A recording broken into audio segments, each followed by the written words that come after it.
السلام عليكم ورحمة الله وبركاته. ازيكم يا حلوين؟ عاملين ايه؟ يا رب تكونوا بخير. معاكم ايمان عبد الله وقناة متعة الطبخ، ويلا عشان نشوف وصفتنا ايه النهاردة. هعمل معاكم النهاردة كبسة الفراخ، وصفة سهلة وسريعة وبتتعمل كلها في حلة واحدة. ويلا عشان نبتدي، بس قبل ما نبتدي ما تنسيش لايك وشير وسبسكرايب لو لسه ما اشتركتيش معانا. ويلا اول حاجة معانا هنا دبابيس فراخ، الكمية اللي تحبيها. هنا التتبيلة بتاعتنا: بصلة صغيرة من 3 ل4 فصوص توم، طماطمايه صغيرة، معلقة صغيرة كاتشب، نص فلفلاية خضرة ونص فلفلاية حارة، جزراية صغيرة، فلفل ألوان ده اختياري، معلقة كبيرة خل، عصير ليمونة، ومعلقة كبيرة من الزيت. دي كده كل مكونات تتبيلتنا النهاردة. عايزة انوه على حاجة بقى: التتبيل هنا اختياري، يعني ممكن تشتغلي بالفراخ بتاعتك على طول من غير اي تتبيل، بس لو تبلتيها الفراخ طبعا بيبقى طعمها ألذ. ويلا نشوف التوابل بتاعتنا ايه. ملح هنا حسب الرغبة، معلقة صغيرة من الفلفل الأسود، معلقة صغيرة من توابل الفراخ البشوية، ربع معلقة من الروزماري، رشة من البهار الحلو، ربع معلقة من البابريكا، ربع معلقة من الكركم، ربع معلقة من الشطة اختياري. يلا علشان نعمل التتبيلة هنجيب الكبة بتاعتنا وننزل فيها بالخضار كله.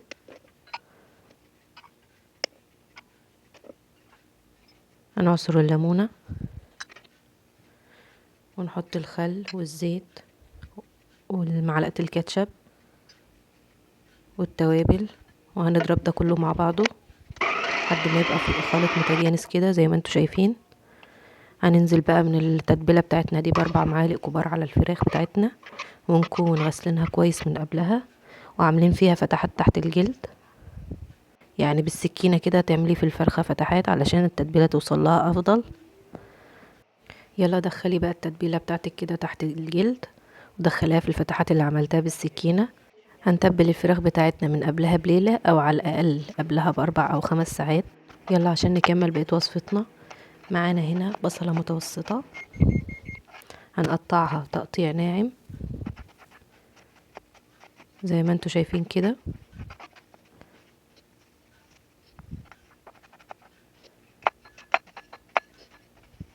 هنخلص البصلة كلها.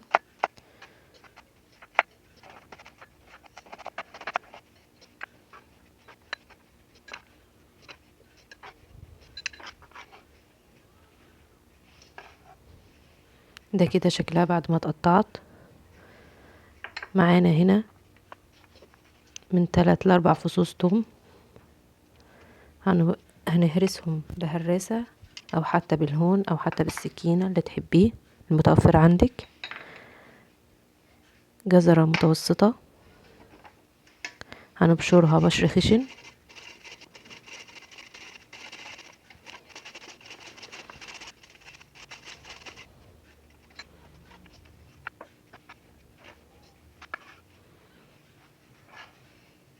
ده كده شكلها.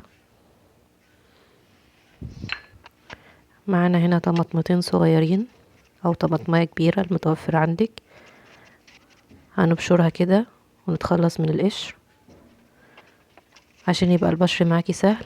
هتشيلي جزء من القشره من تحت بالسكينه ونحاول نتخلص كده من اي قشور.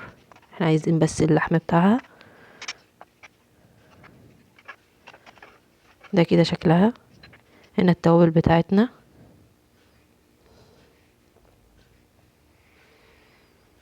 معلقه كبيره من الكركم، معلقه صغيره من البابريكا، معلقه كبيره من توابل الفراخ المشويه، معلقه صغيره فلفل اسود، حبيتين من البهار الحلو، ربع معلقه من الحبهان، ورقتين لورا، نص معلقه من الكمون، نص معلقه من الكزبره الناشفه، معلقه صغيره من الشطه، نص عود من القرفه الخشب، واحده من اللومي او الليمون المجفف. الشطه هنا اختياري، تقدري تستغني عنها للي ما بيحبش الاكل الحار. دي كده كل التوابل بتاعتنا. هنا المكون بتاعنا الاخير: الرز. معايا هنا كوبايتين من الرز البسمتي، هنغسلهم كويس ومش شرط تنقعيه لو انت عارفه النوع اللي انت بتستعمليه السوا بتاعته ازاي. هنا الفراخ بتاعتنا بعد ما قعدت ليلة في التلاجة خلاص كده التتبيلة قضت الغرض بتاعها. هنحاول نتخلص كده من اي تتبيلة زيادة من على الفراخ علشان ما تتحرقش معانا في الحلة. هنا حلة هننزل فيها معلقتين كبار من الزيت، هنسيبهم يسخنوا. اول ما الزيت يسخن هننزل بالفراخ بتاعتنا،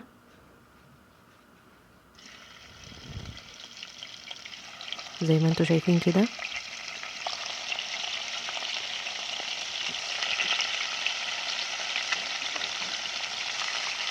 هنغطي كده الغطا نص تغطية كده علشان هنا الفراخ بتطرطش الزيت وبتبهدل الدنيا. اهم حاجة ما تغطيش الغطا كامل. اول ما تاخد لون من جنب هنقلبها على الجنب التاني لحد ما تاخد لون ذهبي جميل كده من كل الجوانب. خلاص هنا الفراخ بتاعتنا اتحمرت من كل الجوانب واخدت اللون الذهبي الجميل ده. هنرفعها بقى على طبق كده،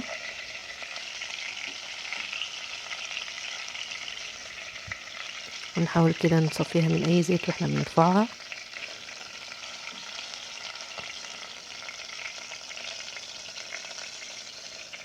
هنحطها على جنب. هننزل بقى بمكعب من الزبدة على الزيت، ننزل بالبهارات الصحيحة بتاعتنا تاخد لها تحميصة كده والطعم بتاعها يظهر.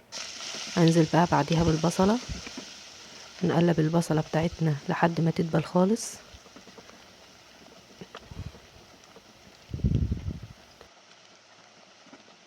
اول ما البصلة بتاعتنا تبدأ تاخد لون كده هننزل بعدها بالثوم. الثوم يطلع ريحته. هننزل بقى ببقية التوابل، هتاخد لها تحميصة كده. وننزل بالجزر نقلبه تقلبتين. بعد كده ننزل بقى بالطماطم بتاعتنا، وننزل هنا كده برش من السكر طبعا عشان الحموضة بتاع الطماطم. هننزل بقى بالفراخ بتاعتنا على التتبيلة الجميلة دي ونقلبها كده تقلبتين تتوزع على الفراخ. بعد كده هننزل بالمية بتاعتنا. هنا انا بحط للرز البسمتي لكل كوباية ونص من المية، وبزود ربع كوباية في الاخر علشان ايه سوى الفراخ. هنا هنسيب الفراخ بتاعتنا تاخد غلوتين كده لمدة 10 دقايق. هنا بعد ال10 دقايق هننزل بقى بالرز بتاعنا ونقلبه كويس كده، وننزل اي رز على الفراخ من فوق. هنغطي بقى الحلة بتاعتنا. هنا الفراخ بتاعتنا هتكمل سواها مع الرز. هنغطي بقى الحلة كده ونسيبهم يستووا مع بعض. ده كده بعد 10 دقايق كان لسه الرز ما تشربش. هنا بعد حوالي تلت ساعة او 25 دقيقة كان خلاص الرز بتاعنا جهز. هنغطي ونروح نحضر صوص الدقوسية. معايا هنا 3 طماطمات، فلفلة يفضل تبقى حرة، عود من النعناع، 3 فصوص من الثوم، وعصير ليمونة. التوابل معايا هنا معلقة شطة، نص معلقة كزبرة، نص معلقة فلفل اسود، ربع معلقة كمون، وربع معلقة بابريكا، وملح على حسب الرغبة، ربع فنجان من الخل، معلقة صغيرة من الصلصة. ننزل بقى بالطماطم والفلفل والثوم والنعناع والصلصة والخل والتوابل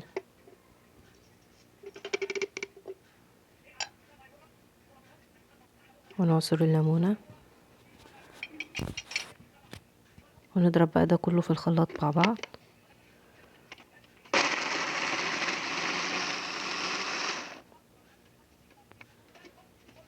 هيطلع لنا الصوص الجميل ده. هنقدمه بقى في الطبق كده جنب الاكل.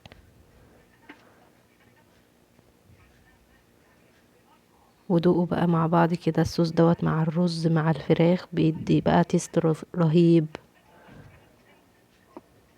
يلا عشان نقدم الطبق بتاعنا.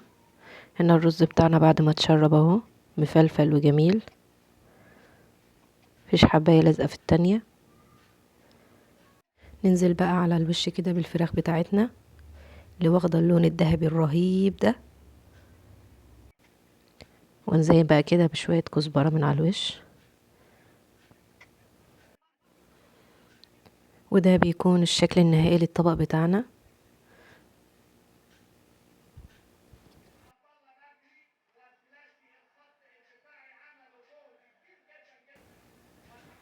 وبالهنا والشفا لكل اللي هيجرب الوصفة. ما تنسوش لايك وشير وسبسكرايب لو لسه مش مشتركين معانا، وفعلوا الجرس عشان يوصل لكم كل جديد أول بأول.